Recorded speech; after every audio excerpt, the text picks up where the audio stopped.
Tenemos por delante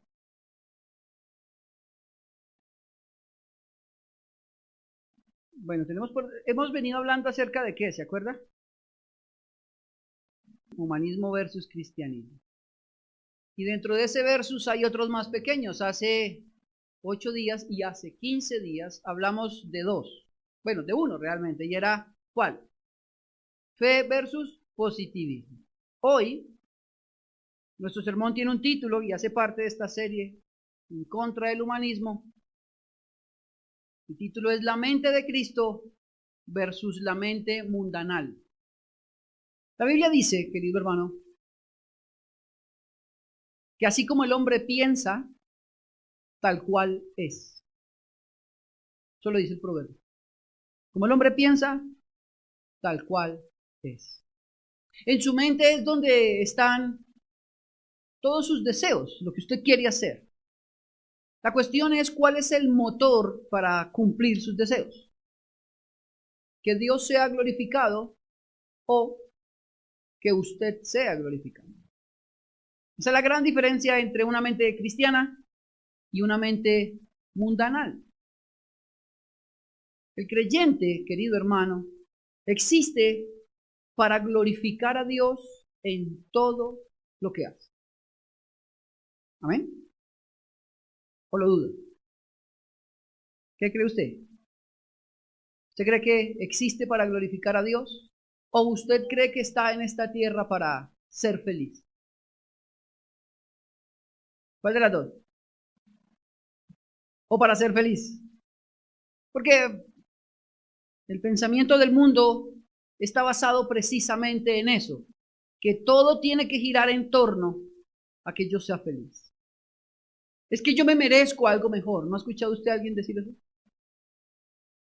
Cuando un matrimonio no funciona bien, ¿ha escuchado usted a ella o a él decir, yo no me merezco esto? Yo merezco ser feliz. ¿Ok?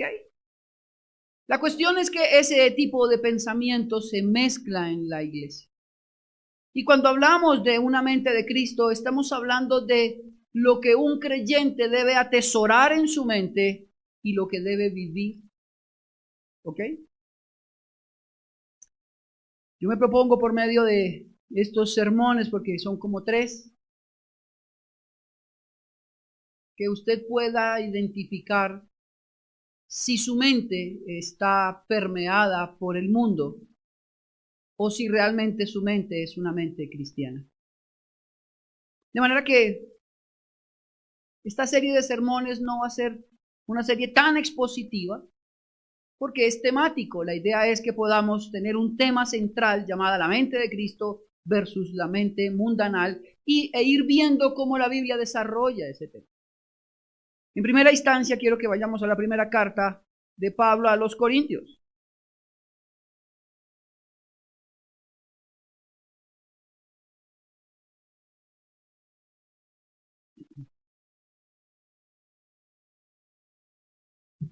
Primera carta de Pablo. Primera carta de Pablo a los Corintios. Recuerde, ¿cuál es el tema? Tenemos como tema central el humanismo, pero ahora queremos ver una mente cristiana versus una mente aferrada a este mundo. ¿Cuáles son las diferencias? ¿Cuáles son las características? ¿Cuál es la única característica de una mente cristiana? Glorificar a Dios. Y vamos a irlo viendo. Lo primero que quiero que veamos en la primera carta de Pablo a los Corintios, capítulo 2, verso 11 en adelante es: existe una gran diferencia, ojo con esto, entre los creyentes y el mundo. ¿Estamos de acuerdo? Mi esposa lo cree conmigo. Eso me da moral. Hay una gran diferencia entre el mundo y los creyentes. ¿Ok? Usted y yo, si hemos sido lavados por la sangre del Cordero y regenerados en él, no somos de este mundo. ¿Ok? Quiere decir que los deseos de este mundo, la velocidad con la que va este mundo, la ambición de este mundo, las recompensas de este mundo no son de los creyentes. ¿Ok? Quiero que veamos entonces cómo Pablo va a hacer esta diferencia.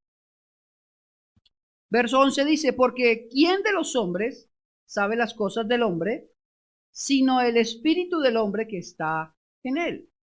Así tampoco nadie conoció las cosas de Dios, sino el espíritu de Dios. Verso 2. Y nosotros, ¿quiénes son nosotros? La iglesia. Nosotros no hemos, y eso usted lo debe subrayar, nosotros no hemos recibido el espíritu del mundo, sino el espíritu que proviene de ¿quién? ¿Nota la diferencia ahí? La iglesia, ¿qué espíritu tiene? El espíritu de Dios, no el espíritu del mundo. Note la diferencia tan absolutamente marcada. Ahora dice, verso 13. No, verso 12. Y nosotros, vuelvo a leer, no hemos recibido el espíritu del mundo, sino el espíritu que proviene de Dios, para que sepamos lo que Dios nos ha concedido. Lo cual también hablamos no con palabras enseñadas por sabiduría humana, sino con las que enseña el Espíritu. ¿Cuáles serán las palabras que enseña el Espíritu? Diga la Biblia. ¿Ok? Y note esto, acomodando lo espiritual, ¿a qué? A lo espiritual.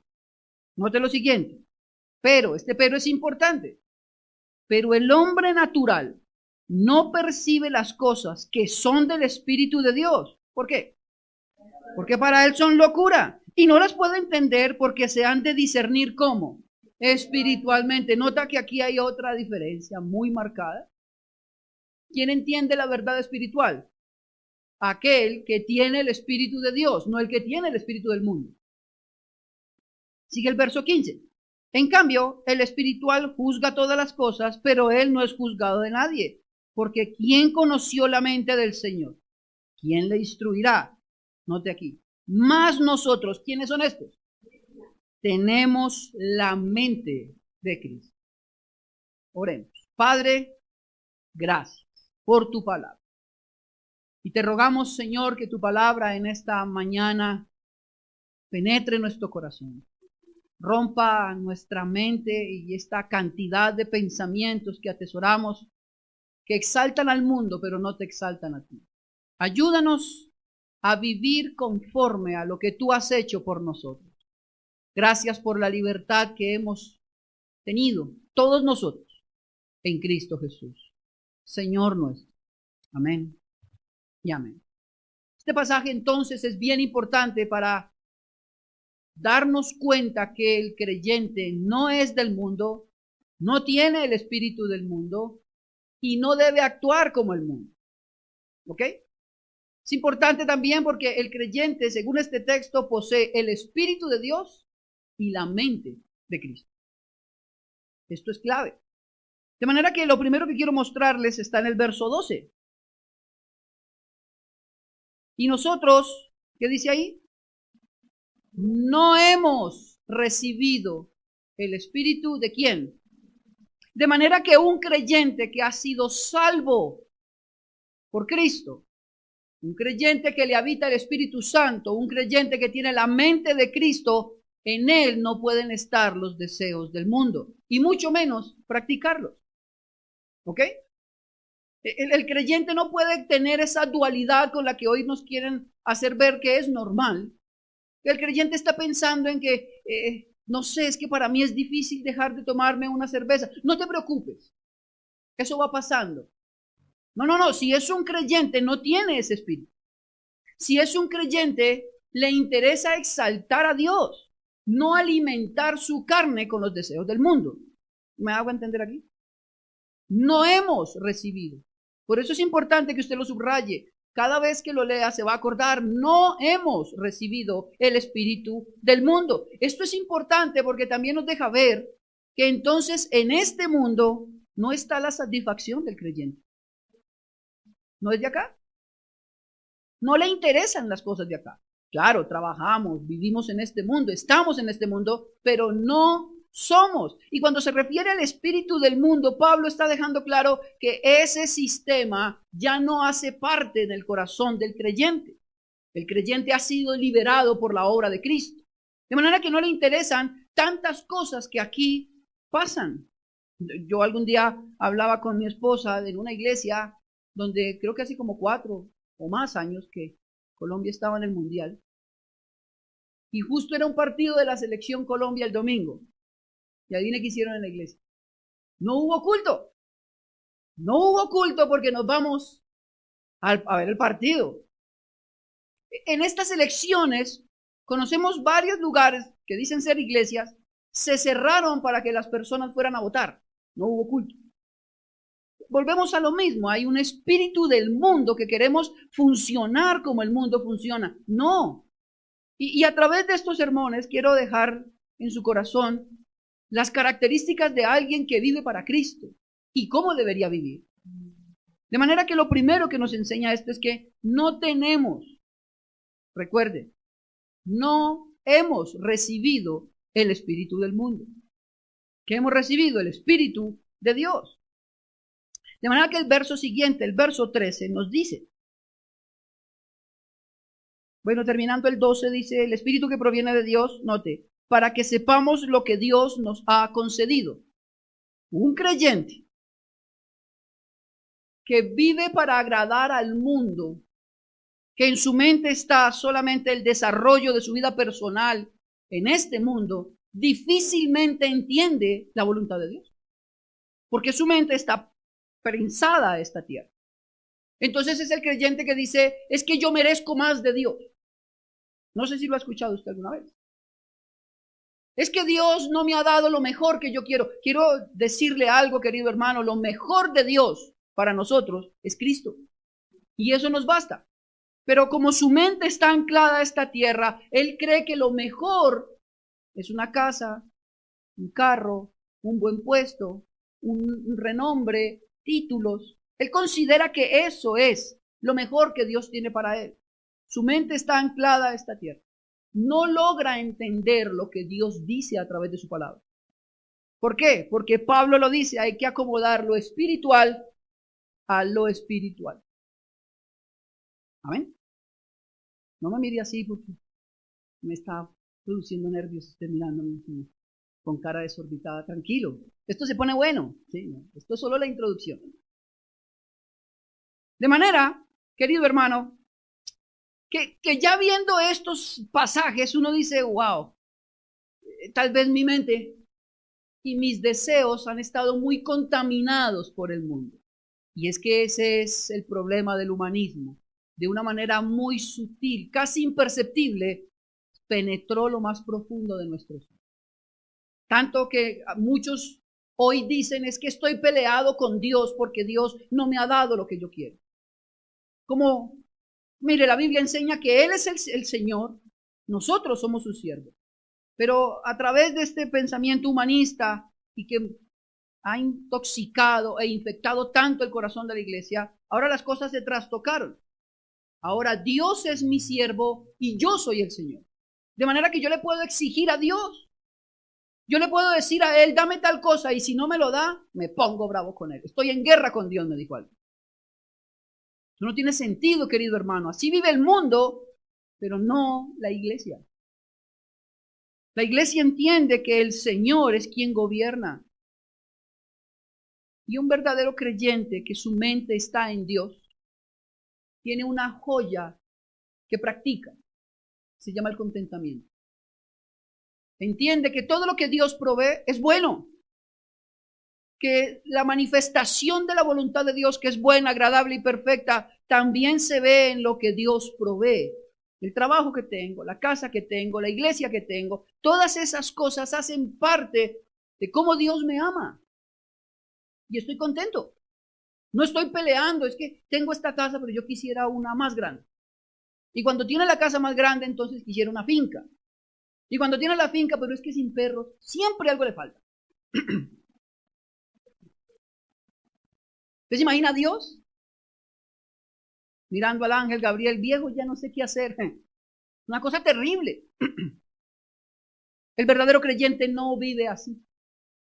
El verdadero creyente entiende que Dios le ama y la mayor expresión de ese amor es Cristo muriendo en la cruz. No necesita más. De manera que el verso 14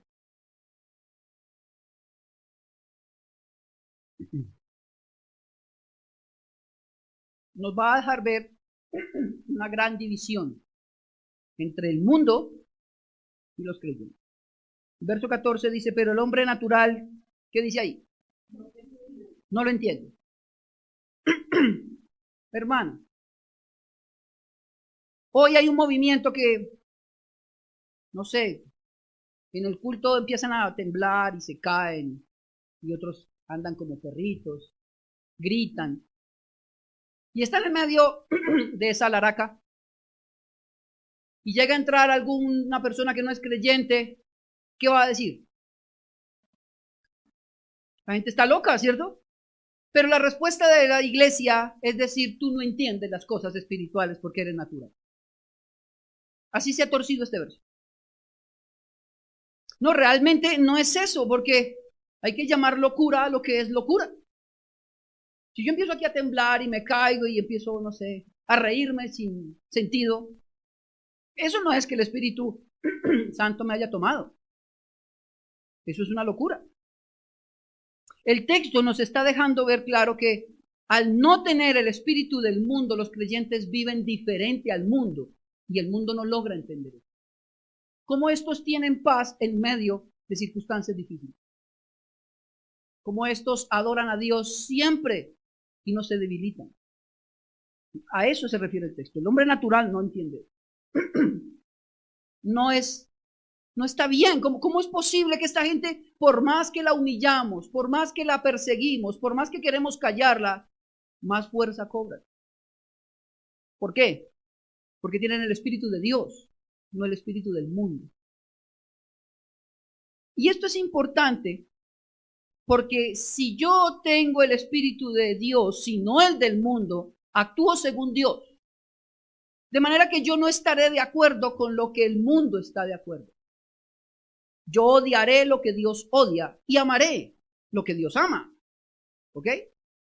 De manera que si para el mundo el matrimonio entre un hombre y un caballo es de aplaudir, el que tiene el espíritu de Dios no lo aplaude y el mundo no entiende eso.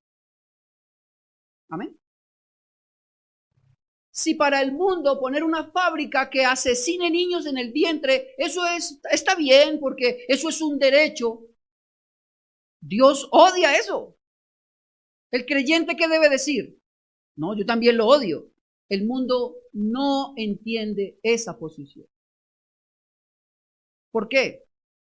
Porque tenemos el Espíritu de Dios, no el del mundo. Note la diferencia. El mundo no entiende ni el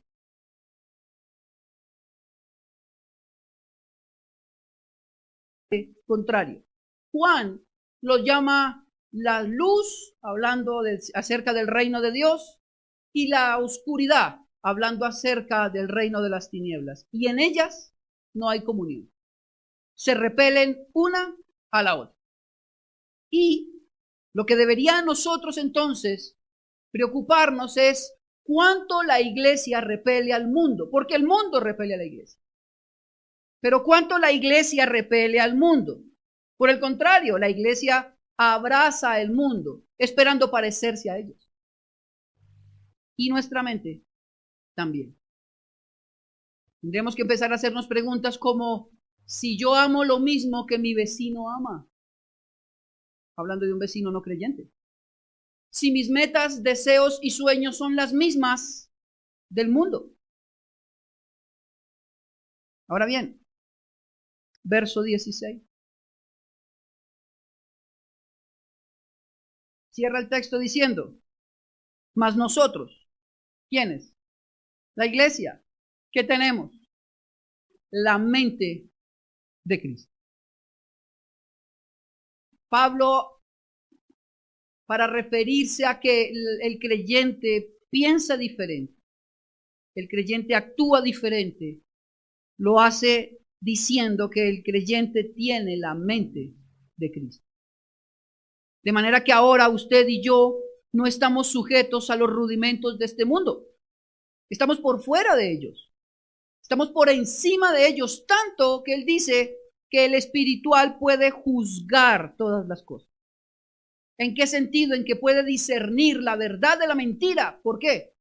Tiene la mente de Cristo, querido hermano. ¿Quiénes entonces tienen la mente de Cristo? Diga, los creyentes. Así yo. Si yo soy creyente, yo tengo la mente de Cristo. Ya no estoy sujeto a los rudimentos de este mundo. No pienso como este mundo.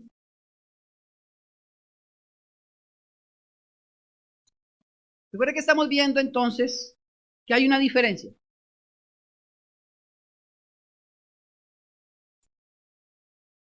La cuestión es si yo la entiendo. Yo puedo leerla, ¿verdad? Y esa lectura me da información. Pero la información solita no trae transformación. Sí, ahí está. Ah, uy, pastor, sí. Tremendo eso. Pero ¿realmente lo entiendo? ¿Realmente eso hace parte de mi corazón, de mi diaria práctica? ¿O simplemente lo leí? Ah, uy, sí, complicado eso. Recuerde que el Proverbio 23:7 dice que así como piensa el hombre, tal cual es. Y hemos visto entonces que hay una gran diferencia entre el espíritu del mundo y la mente de Cristo. Pablo no lo deja ver. Y hay algunas cosillas que impiden que nosotros veamos la diferencia. La primera la encontramos allí en Proverbios. Vaya conmigo.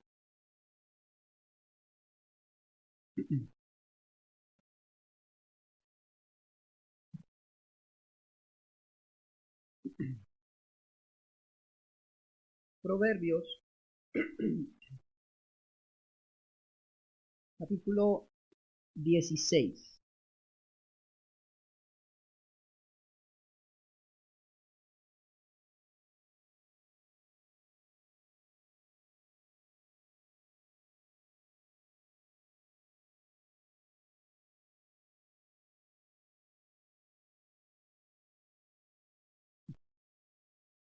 ¿Lo tiene? Proverbios capítulo 16, verso 2 dice, todos los caminos del hombre son limpios ¿para quién?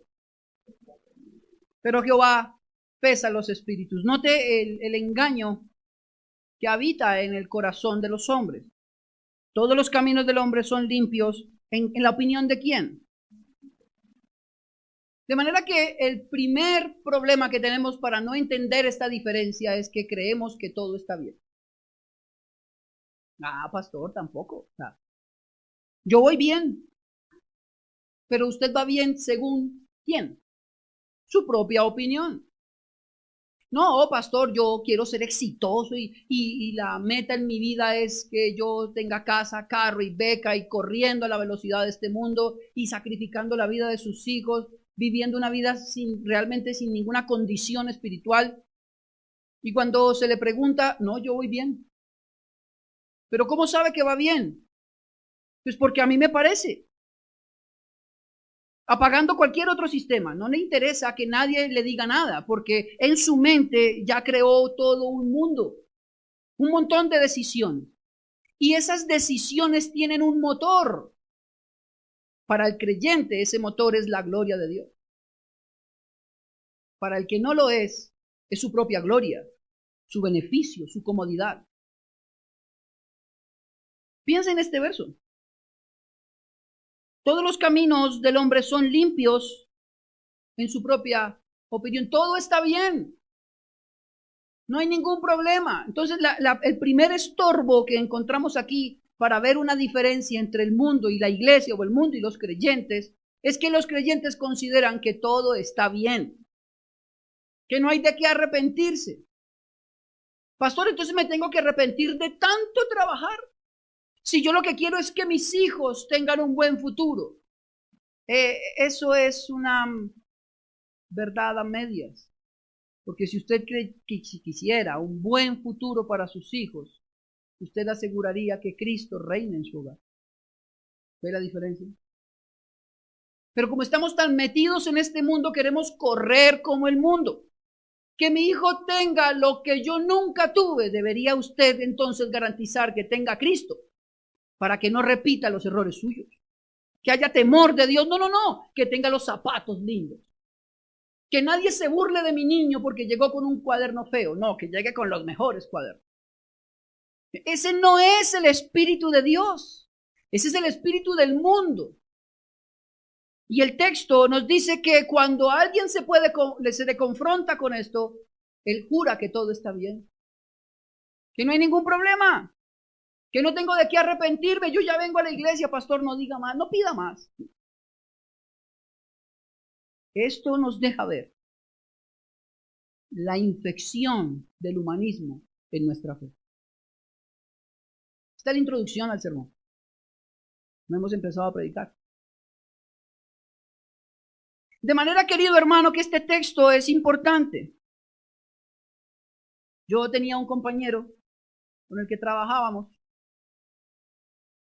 y algún día le presentaron a una señora que trabajaba al frente en otro lugar y esta señora le gustaba a este hombre. Este hombre decía ser cristiano, note aquí. Y le dijeron a él en broma, pero pues mire, ¿por qué no hace algo con ella? Y dijo, pero así muy ofendido, ¿qué le pasa? Eso abrió los ojos y mi cuerpo es templo del Espíritu Santo, dijo él. Oh, qué espiritual, ¿no? Qué potente suena esto. Pero qué raro que ese mismo templo se inundaba con cerveza los viernes. Tenía una tremenda gotera. Caía póker ahí. En ese templo tan sagrado que no, otra mujer distinta a la suya no podía ni ver. Está bien. Pero ese templo se inundaba con licor y no había problema. ¿Por qué esto? Porque él considera, según sus propios caminos, lo que está bien y lo que no. Tremendo. Su mente no es una mente en Cristo, está muy dividida entre lo que él quiere y lo que Dios exige. Y ahí tenemos también un grave problema. Muchos de nosotros. Porque aunque sabemos la verdad de Dios, queremos aplicar nuestros deseos. Y no, el caso de este hombre es un caso extremo. No, yo no creo que ninguno de nosotros aquí tenga goteras de aguardiente. Pero hay otras cosas que nos están jalando duro. Cosas que no deberían hacer parte de nuestro diario vivir como creyentes. Pero ¿dónde comienza todo? Recuerde, aquí en su mente.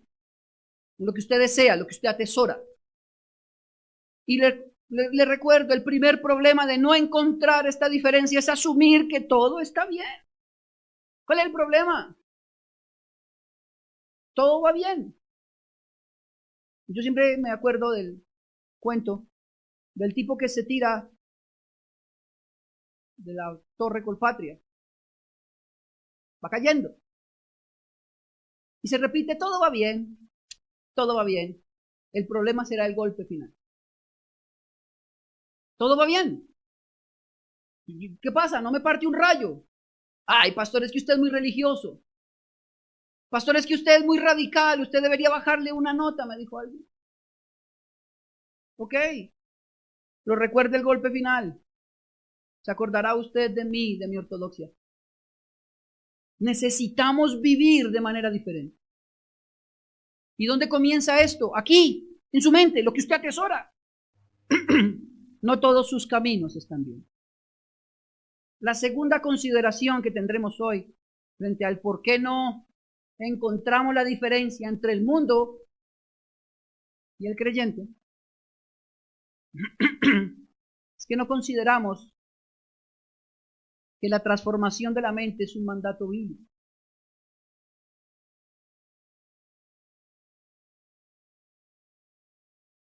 Recuerde que hoy seremos más temáticos que expositivos. Entonces tendremos varios títulos. no considerar que la transformación de la mente es un mandato bíblico, sino que, mire, yo lo decía esta mañana en el devocional, a veces el creyente se conforma con que ya no toma, ya no fuma, ya no va a fiestas, ¿ya? Pero en su mente sigue albergando lujuria. Ve pasar una mujer y, como decía una vez Rubén de alguien, tócala tú, Señor, que yo no puedo.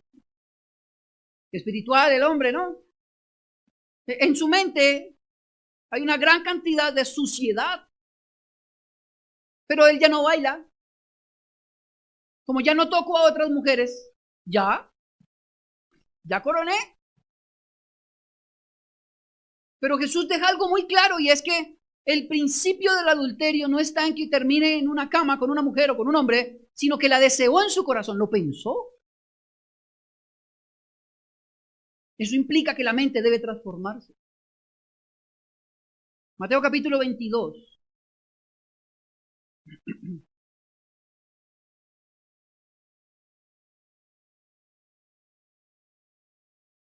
Mateo capítulo 22, versos 37 y 38.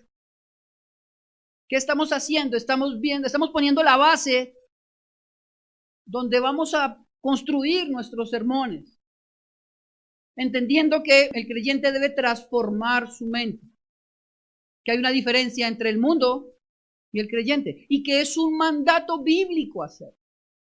El verso 37 y 38 del capítulo 22 de Mateo dice: Jesús le dijo, amarás al Señor tu Dios con todo ¿qué? Tu corazón, con toda tu alma, ¿con qué más?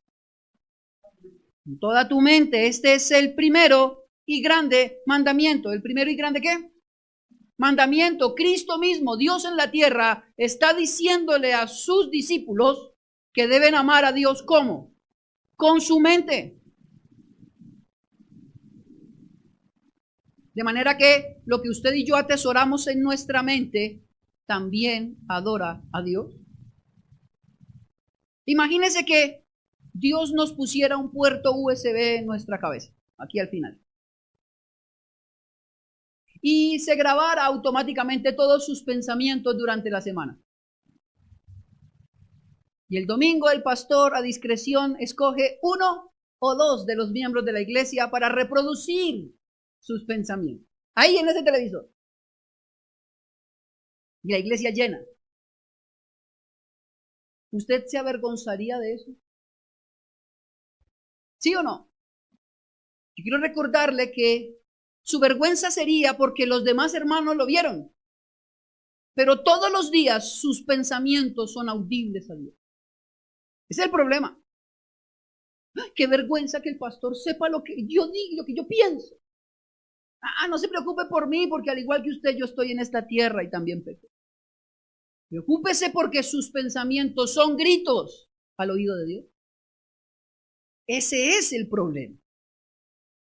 Ahí están las cosas, de manera que yo necesito también, como me he esforzado para no volver a bailar en una fiesta ya apretado, debo esforzarme porque mi mente glorifique a Dios. Esto es serio, ¿verdad? La cosa es que casi de esto no se habla.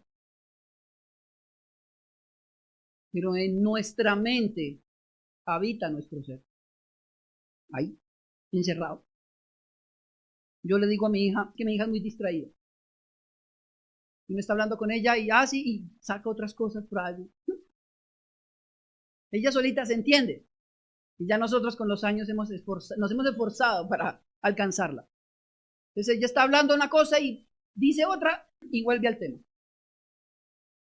Yo le digo que en su mente habita un enano. Entonces está hablando y de un momento a otro sale el enano con un cartel. Y ella lo lee. Sí, ya me acordé. Ya, así. ¿Por qué le digo esto? Porque en nuestra mente está nuestro ser. Ahí habita sus deseos, sus afectos. Que no salga un enano distrayéndolo de lo importante, que es adorar a Dios con su mente. Notamos entonces aquí en Mateo 22 que es un mandato directo. También Romanos 12. Romanos 12, 2. Este es un verso que todos conocen, Romanos 12, 2. Y creo que lo hemos leído millares de veces. Pero quiero leer hoy la versión Dios habla hoy. Dice así. Está redactado de manera diferente. Dice así. No vivan ya según los criterios del tiempo presente. Al contrario, cambien su manera de pensar para que así cambie su manera de vivir y lleguen a conocer la voluntad de Dios. Es decir, lo que es bueno, lo que es grato y lo que es perfecto. ¿Se la vuelvo a leer? Esta es la versión Dios habla hoy. No vivan ya según los criterios del tiempo presente. Al contrario, cambien su manera de pensar para que así cambie su manera de vivir y lleguen a conocer la voluntad de Dios, es decir, lo que es bueno, lo que es grato, lo que es perfecto. Hermano, difícilmente usted comprobará que Dios es bueno mientras su mente siga pensando como el mundo. Difícilmente usted va a considerar que Cristo es su Señor mientras en su mente su Señor es el dinero. No pasa. Necesita ser transformada. No te van dos versos. Quiero darle un tercero. Vaya a Proverbios 15.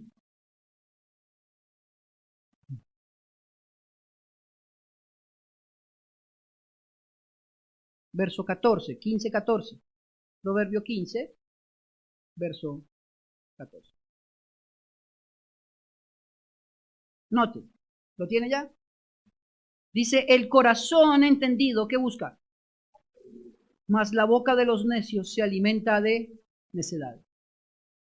¿Qué deberíamos buscar nosotros? La sabiduría, ¿verdad? ¿Y qué entendemos por sabiduría? Es esta capacidad de aplicar la escritura en todo tiempo. Mas el necio, ¿de qué se llena? De necedades. Uy, hermano, y ahí sí, vuelvo a decirlo. Nuestra mente, ¿de qué la llenamos? ¿Qué consumimos? Estamos a veces más enterados de lo que pasa en Ucrania de lo que Dios dice en su palabra. Y no es que esté mal leer noticias, pero ¿de qué llena su mente? Note el texto. El corazón entendido busca sabiduría, procura conocer la verdad de Dios para poderla aplicar. Procura caminar en lo que Dios dice. Llenar su mente no de banalidades. Yo hace poco escuchaba a alguien y le dije, hay que buscar tal verso. Creo que le dije que había que buscar Nahum y me dijo, y así no se llama el hijo de Leo. No. Pero se sabe la alineación completa del Santa Fe.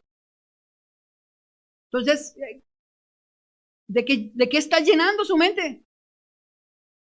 ¿Qué es lo que lo jala? Este verso nos deja ver que el necio se llena de necedades, cosas que no sirven. ¿Para qué? ¿Cuál es el fin? Cuando lleguemos al cielo no nos va a preguntar un ángel, ¿y cómo quedó Nacional? Nosotros debemos proyectar nuestra mente a la eternidad, no a las cosas de esta tierra. De manera que ahora sí voy a predicar. Esta era la introducción, para que supiéramos que hay una diferencia, para que supiéramos que es importante perseverar en una mente cristiana. La pregunta es, ¿cómo lo hago? ¿Ok? Creo que muchos de los que están aquí preguntan, bueno, y si no, listo, pastor, bien, ¿y ahora qué hago? Quiero hablarle de 5 aspectos importantes para la madurez de una mente bíblica. Cuando hablamos de una mente bíblica, estamos refiriéndonos a la mente de Cristo, ¿ok? 5 aspectos importantes que determinan esa madurez, que nos van a aclarar mucho el camino y donde debemos practicar constantemente. Lo primero, y quiero dárselos en orden, y luego iremos uno a uno, hasta donde el Señor nos permita. El primero es el conocimiento.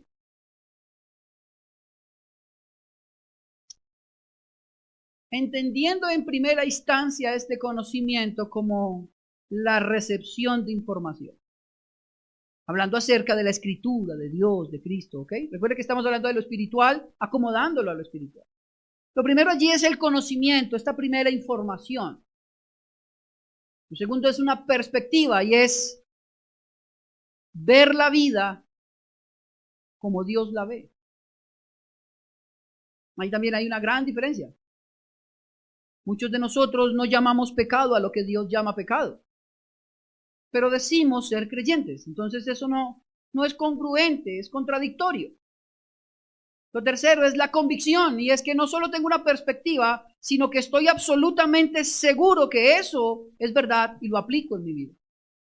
El gran problema de no aplicar la escritura es porque no creo en ella. Es una opción más dentro de muchas opciones. Yo puedo decidir qué ejecuto y qué no. Es un problema de convicción. Lo tercero es lo cuarto, ¿cierto? Carácter. ¿Y a qué nos referimos con el carácter? Son los hábitos que manifiestan una fe verdadera. ¿Ok? Alguien describe el carácter como aquello que haces donde nadie te ve. Cuando nadie lo ve y está el semáforo en rojo y usted se lo pasa, Dios lo vio. ¿Me entiende? El carácter es entender eso, que yo no necesito el policía. ¿Por qué? ¿Por qué no lo necesito? Porque vivo para la gloria de Cristo. Y por último, la habilidad. Y es esta capacidad natural, no forzada, para vivir según lo que Dios dice. Uy, pastor, es que, yo no quiero tomarme esa cerveza, pero es que siento que me reviento. Eso no es habilidad. ¿Me hago entender aquí? ¿Se la repito? La primera es conocimiento, que es recibir la información. Ahí hay un gran problema cuando hablamos del conocimiento, porque o lo distorsionamos con nuestra mente pecaminosa, o nos llega la primera información un poco tergiversada. Y ya lo vamos a ver. Lo segundo es la perspectiva, y es ver la vida como Dios la ve. Eso es importantísimo. No se trata de mí, se trata de Dios. Lo tercero es la convicción. Puedo aplicar la escritura, estoy convencido que eso que Dios me dice es verdad. No estamos en debate, o sea, no estamos discutiendo entre lo que Dios dice y lo que yo digo. Recuerde, Él es el Señor, yo soy el siervo, me sujeto. Cuarto, carácter. Entendiendo como el conjunto de hábitos que manifiestan esa fe. Y por último, la habilidad, la práctica natural. Usted con el tiempo se vuelve más habilidoso en lo que hace, ¿no le ha pasado? Normalmente, cuando usted llega a un trabajo que es muy técnico, lo llevan donde el más habilidoso para manejar determinada máquina, ¿cierto? Mire, hágase ahí con Rubén, que Rubén es el que sabe de eso. Eso es rapidito y Rubén le enseña. Sí, me dijo, mire, oprima primero aquí, baje esta palanca, suba aquí. Pero cuando hablamos de la fe, vaya y hable con el pastor, porque yo de eso no sé. ¿Cuánto tiempo lleva en la fe? 35 años y no sabe cómo vivir.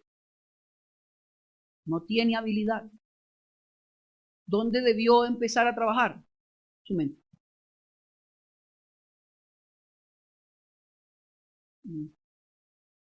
Vamos al primer punto.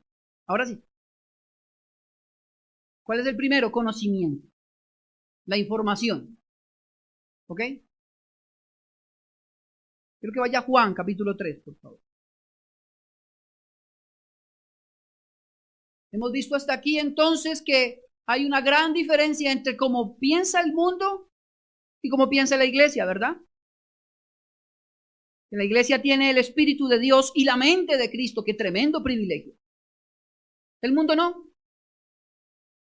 Pero que a veces para nosotros es complicado ver esa diferencia. Primero, porque somos muy necios y consideramos que todo va bien. Y segundo, porque no entendemos que es un mandato bíblico. Eso es lo que hasta aquí hemos visto. Pero ahora vamos a ver las características para formar una mente bíblica. Y lo primero está allí en Juan, quiero que vaya conmigo, ya llegó yo, ¿no? Juan capítulo 3. Y es acerca de la información. Recuerda que hay dos situaciones. Una, la palabra de Dios es santa. Entendemos que cuál es la información, es la escritura que llega a la mente de los creyentes. La palabra de Dios es pura, es santa, es verdad, es fiel. ¿Ok? Poderosa, tan poderosa que transforma el corazón de los hombres. Pero cuando llega a nosotros hay dos problemas. Uno, que esa información que nos dieron no sea tan bíblica. O dos, que mi mente la tergiverse. ¿Ok? Y quiero hablar de este segundo punto, de cómo nuestra mente tergiversa la verdad de Dios. Esa información primaria. Juan, en el capítulo 3, verso 1 en adelante, nos narra una historia. Jesús, ¿y se acuerdan quién es? Nicodemo. Nicodemo es un principal de la sinagoga. No es cualquier señor, es un tipo importante dentro del mundo judío. Él conoce la escritura. Él conoce el Antiguo Testamento. Él conoce las promesas de Cristo, del Mesías. Tiene por delante al cumplimiento de esas promesas. Dios mismo. Pero note esto, en esa reunión había un hombre de los fariseos que se llamaba Nicodemo, un principal entre los judíos. Este vino a Jesús de noche, esto ya deja mucho que ver. Viene de noche para que no lo vean. Y le dijo: Rabí, sabemos que has venido de Dios como maestro, porque nadie puede hacer estas señales que tú haces si Dios no está con él. ¿Cómo lo vio? Él tenía la información, ¿cierto? Tiene las promesas del Antiguo Testamento.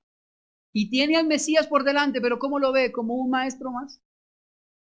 No lo ve como el Salvador al que hay que rendirse, sino como un buen maestro, le llama Rabí. Eres un buen maestro y algo tienes de Dios porque haces milagros, hay señales que te siguen. Querido hermano, la Biblia dice que Cristo es el Señor, ¿ok? Que es nuestro Salvador, autor y consumador de la fe, que todas las cosas por Él y en Él fueron hechas, que Cristo lo puso por cabeza de todas las cosas, que Dios puso a Cristo, perdón, como cabeza de todas las cosas, empezando por la iglesia. De manera que no es simplemente un maestro como Buda o como el Dalai Lama. Cristo es el Señor de la creación. Es Dios mismo entre los hombres. ¿Ok? De manera que esa es la verdad bíblica, pero en la información que me traen, mi mente la puede distorsionar. Y con referencia a Cristo hay varias distorsiones. La primera es que Jesús es solo amor. En Él no hay ira ni castigo de un juicio justo. No, Él es solo amor. Juan capítulo 2, verso 15. ¿Se lo puede leer ahí? Dice que Jesús, ¿qué hizo? Jesús purifica el templo. Y el verso 15 dice: y haciendo un azote de cuerdas, echó fuera del templo a todos, y las ovejas y los bueyes, y esparció las monedas de los cambistas, y volcó las mesas. ¿Usted cree que eso lo hizo como un Teletubby cantando? ¡Afuera! Los cogió a garrote. Porque esta es una ilustración de un juicio justo. ¿Y quién determinó ese juicio y lo ejecutó? Dios mismo en Cristo Jesús. Porque su casa la habían vuelto un negocio. Jesús es amor. Tú también es ira. No es un gran Teletubby, alcahueta de los hombres. Él también dará un juicio sobre nosotros, sobre las naciones, sobre aquellos que no creen en Él. Será ejecutado un juicio. ¿En manos de quién? De Cristo. Pero esa información nos llega y no puede ser. Ese no es el Cristo mío, dijo alguien. De manera, querido hermano, que si ese no es el Cristo suyo, la Biblia lo llama idolatría, porque usted está adorando una imagen suya de Cristo, pero no lo que es según la Escritura. Esto es gravísimo. Si yo no he creído en el Cristo bíblico, no he creído en nada. No hay salvación, querido hermano. Mucha información, pero también muy distorsionada. Nosotros vemos a Jesús o ven a Jesús como un Salvador, pero no como el Señor al cual me debo rendir. Entonces la frase constante es, Él ya me perdonó. Y yo puedo hacer lo que me venga en gana porque Él ya me perdonó. Querido hermano, si ese es el Cristo que está en su mente, ese no es el Cristo bíblico. Porque el verdadero perdonó, pero exige rendición a Él y vivir como Él dice. ¿Me entiende esto? Entonces, mucha información. Sí, Él es el Salvador. Es verdad. Pero es un Salvador distorsionado a sus propios deseos. Lucas capítulo 9, verso 23 dice, y decía a todos, si alguno quiere venir en pos de mí, niéguese a sí mismo, tome su cruz cada día y sígame. Eso es una orden directa de Cristo. Ahí no está diciendo, vive como quieras, tranquilo, yo ya te perdoné. No. Está hablando de una negación. ¿Quieres seguirme? Niégate. Y vive como yo te digo. Otra más. Jesús provee el cielo, pero no exige arrepentimiento. Todos van al cielo. No importa lo que pienses. No importa si le adoras o vives para Él o no. Tranquilo, vas al cielo. Sin arrepentimiento. Quitando, según Mateo capítulo 4, verso 17, tal vez lo más importante de la predicación de Cristo. Él dice así en el verso 17 del capítulo 4 de Mateo. Desde entonces comenzó a Jesús a predicar. Y note su predicación. Arrepentíos, porque el reino de los cielos se ha acercado. ¿Cuál era el mensaje? Arrepiéntase. Pero esa primera información es distorsionada para decir que Jesús me da el cielo sin que yo me arrepienta. Hermano, esa mera y llana información que está ahí no produce obediencia, mucho menos pasión o transformación. No cambia los deseos ni los afectos. Sigue igual. Es mera información, está ahí en su mente. Y puede usted venir a la iglesia, se sienta y decir amén, dice, qué lindo sermón, pero se quedó ahí como mera información, no pasa nada. No hay transformación. ¿Qué pasa? Que nos lleva a adorar a un Cristo falso. Y mucho cuidado con esto. Adorar a un Cristo que se parece a mí, que lo creé yo, que lo formé yo, pero no el Cristo de la Escritura al cual yo debo rendirme y a Él adorar. No, es una cosa más mía. Una cosa más que me parece que está más acomodado a lo que yo creo. Nuevamente, su mente no ha sido transformada. Simplemente hay una cantidad de información. Vivimos en tiempos donde la información está a un clic. ¿No se ha dado cuenta usted de eso? Raudales de información. Y usted ahora en la internet encuentra, pareciera que es como un supermercado de dioses. Usted en la red encuentra predicadores que le rascan el oído a lo que usted quiere. Y lo busca y lo encuentra. Este sí tiene la revelación. Claro, porque ese habla de acuerdo al ídolo de su mente, pero no a la verdad que transforma, que es Cristo. Esto es muy serio, hermano. Porque llenamos nuestra mente de muchísima información, pero cuando necesitamos la verdadera transformación, no sabemos qué hacer. Yo ponía un ejemplo ayer. ¿Cuántos de ustedes aprendieron a conducir en una escuela de conducción? Bueno, varios, algunos. En la escuela le dicen, mire, usted prende el carro así, ¿cierto? Mete primera de tal manera, va sacando el embrague, acelere, el carro se mueve. Y cuando vaya a tantas revoluciones, ponga segunda. Ok, bien. Lo mejor es cuando le enseñan a parquear. Porque en un tablero le dibujan unos carros con una línea. Usted coge el carro, hace esto y se mete. Listo, ya aprendió a parquear. Y usted sale con esa información, ¿cierto? Ya sé parquear. Bueno, súbase al carro y hágalo. Tal vez lo más difícil de conducir es parquear. Usted tiene la información, pero no sabe cómo ponerla en práctica. Y tal vez el profesor se esmeró mucho en darle esa información, pero su mente no sabe cómo aplicarla, o porque está distorsionada, o porque en otros casos se la dieron mal. Hermano, vivimos en medio de esas circunstancias. Muchos de nosotros tienen la información, y en otros casos información correcta, pero no más. Ahí está. Y esa información, aunque es correcta, no transforma. Está ahí.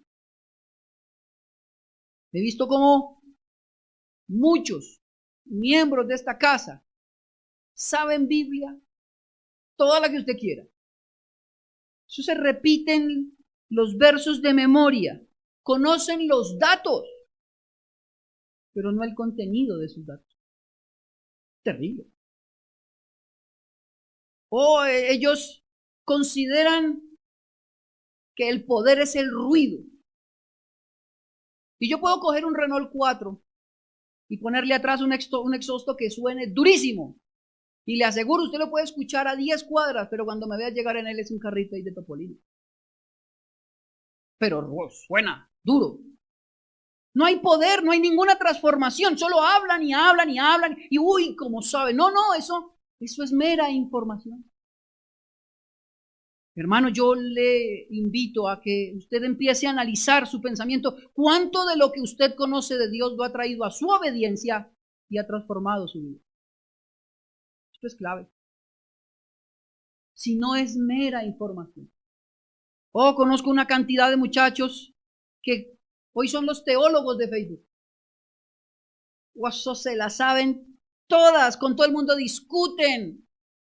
Quieren imponer su voluntad sobre todos, pero cuando uno los cierra y les hace entender que deben aprender a vivir para amar a Cristo, no saben cómo. Solo información. Información acerca de alguien, de un objeto que estudiaron, pero Cristo no es un objeto para estudiar. Cristo es el Señor, yo me debo rendir a Él, que Él viva en mí. No solo conocerlo, un objeto de apreciación. Ay, cómo me admiro, qué lindo. Pero vivo como yo quiero. ¿Por qué? Mera información. Esto es serio, muy serio. No alcanzamos jamás. De manera que el Señor no está sorprendido por lo mucha o por la mucha información que podamos almacenar. ¿Ok? Él no se agrada porque sepas mucho. Él se agrada porque le obedezcamos. Es otra cosa. En el cielo no hay un VIP para los que van con doctorado. ¿Ok? En Cristo todos somos igual. ¿El de qué se agrada? De un corazón contrito y humillado. De un corazón que está rendido a Él, a su voluntad, que quiere obedecerlo, que se deleita en obedecerlo. No es una carga. Ay, otra vez el pastor citó ayuno. No, yo quiero ayunar, yo quiero conocer más a mi Señor, quiero vivir más como Él. Hermanos, estamos en medio de tiempos difíciles donde tal vez el Dios de esta época dentro de la iglesia se llama el conocimiento. Todos quieren sobresalir por lo mucho que hablan de teología y han construido su propio Dios, pero pocos se quieren rendir a Cristo y vivir para Él. Que el Señor nos ayude a eso. nos ayude en nuestra mente a discernir correctamente quién es Él, no una mera información. Yo puedo saber de lejos algo, pero yo necesito conocerlo, vivir en Él y para Él. Es una mera información. Y usted puede leer esa información, como le decía, la internet es un clic y es raudales de información. Hace poco hablaba con alguien, estudiantes de la Biblia, que no leen su Biblia. Es paradójico, pero pasa. Y se mofan de mucha información, pero un corazón vacío. Jonah Ravenhill, predicador inglés, decía, son hombres con una mente muy grande, un gran cerebro, pero un alma absolutamente seca. Que el Señor nos ayude en estos días a entender esto. ¿Cuál es mi percepción de Cristo? ¿Cuál es el Cristo que yo estoy adorando? ¿Es el Cristo bíblico o es una imagen que yo he creado? ¿Me estoy rindiendo al verdadero Cristo de manera que estoy siendo transformado por Él? ¿O espero que Cristo cambie según mis propios deseos? Esa es la pregunta para esta semana. ¿Cuánta información tengo? ¿O cuánto me ha transformado la verdad de Dios? Si soy otro, soy otra, si mis deseos cambiaron, si la motivación en mi vida ahora es glorificar a Dios o continúo tomando a Dios como un trampolín para lo que yo quiero. ¿Dónde está esto? En su mente. Recuerde que tal como usted piense, así es usted. Hay una cirugía de Dios y con esto quiero terminar. La Biblia dice que de la abundancia de nuestro corazón, ¿habla qué? Esto es una cirugía a corazón abierto. Si usted quiere realmente saber quién es usted, escuche sus palabras. Porque sus palabras reflejan lo que hay en su interior. Dios es tan misericordioso que por medio de las palabras es como si nos abriera el alma y ahora hubiese un espejo y podemos ver lo que somos. Imagínese si pudiéramos grabar todo lo que decimos durante un mes. Esos picos emocionales que tenemos, ¿no? Hoy Dios es lo más lindo, pero mañana, hoy yo odio a Dios. Cosas así. Eso está en su corazón. Y la mera información no le transforma, querido hermano. Que el Señor nos ayude a ir más allá. Que el Señor nos ayude realmente a vivir para su gloria. Que nuestra mente sea un vehículo para adorarle a Él. Vivir para su gloria. ¿Ore conmigo?